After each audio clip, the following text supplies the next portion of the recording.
Hello student, welcome to VPIC online classes. How are you all? I hope you are all well. I am your maths teacher Siyaram sir. आज हम आप लोगों को class 9th की mathematics में जो हमने न्यू लेसन स्टार्ट किया था त्रिभुज, ठीक है। त्रिभुज यानी ट्राइंगल की जो एक्सरसाइज थी हमारी 7.1, तो 7.1 फिनिश हो गई थी। आज उसी के आगे से एक्सरसाइज 7.2 के क्वेश्चनों को सॉल्व करेंगे।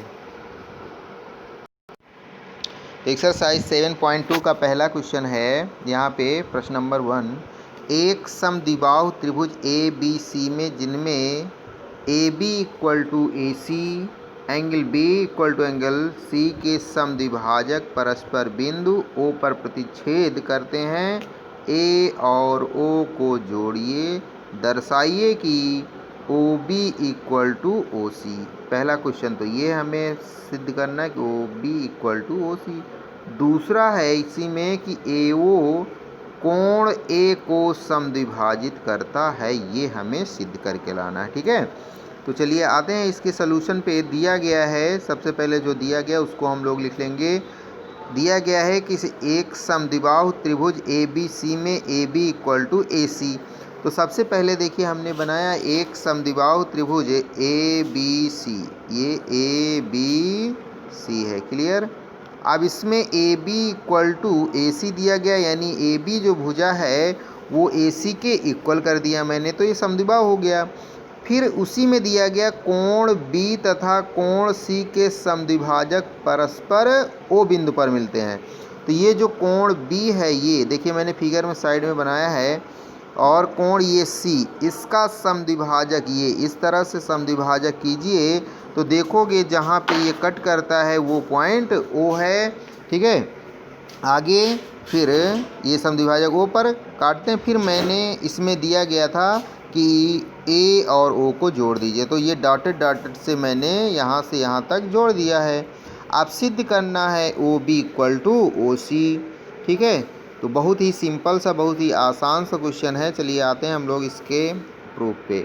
तो त्रिभुज ए बी सी में ए सी इक्वल टू ए बी दिया गया, यानी समद्विबाहु त्रिभुज है। तो इसका मतलब हुआ कि अगर समद्विबाहु त्रिभुज है, दो भुजाएं बराबर हैं, तो उनके सम्मुख कोण भी आपस में बराबर होंगे। तो इसलिए त्रिभुज A B C equal to angle A B C equal to angle A C B. त्रिभुज में समान भुजाओं के सम्मुख कोण क्या होते हैं? बराबर होते हैं, वो ये सिद्ध कर दिया। फिर इसके बाद फिर ये दोनों को 1/2 से भाग कर दिया, यानी हाफ कर दिया। क्यों किया? क्योंकि वहाँ पे समद्विभाजक किया गया है कोण बी और कोण सी का। तो a half angle A B C equal to half angle A C B के, तो ये बन जाएगा हमारा O B C equal to O C B के, क्लियर। अब फिर यहाँ पे देखिए एंगल ओ बी सी उसी जो फिगर में मैंने बनाया था, और कोण ओ सी बी, अर्थात बी ओ सी ओ क्रमशः एंगल बी और सी के समद्विभाजक है, इसलिए ये कोण भी आपस में समद्विभाजक कोण भी आपस में बराबर होंगे। जब ये बराबर जो दो कोण बराबर हो गए तो इनकी सम्मुख भुजाएं भी क्या होंगी? बराबर होगी, अर्थात O B equal to O C. यही हमें प्रूव करना था, तो ये सिद्ध हो गया पार्ट। दूसरा पार्ट था कि त्रिभुज ए बी ओ, दूसरा पार्ट हमें सिद्ध करना था कि ए ओ कोण ए को समद्विभाजित करता है, ये सिद्ध करना है, ठीक है। तो दूसरे वाले पार्ट पे आते हैं। त्रिभुज ए बी ओ तथा ए सी ओ में देखिए ए बी बराबर ए सी, ये दिया गया था। O B equal to O C ऊपर मैंने सिद्धि कर दिया। ए ओ इक्वल टू ए ओ, यानी कि ये क्या है? उभयनिष्ठ है, कॉमन साइड है।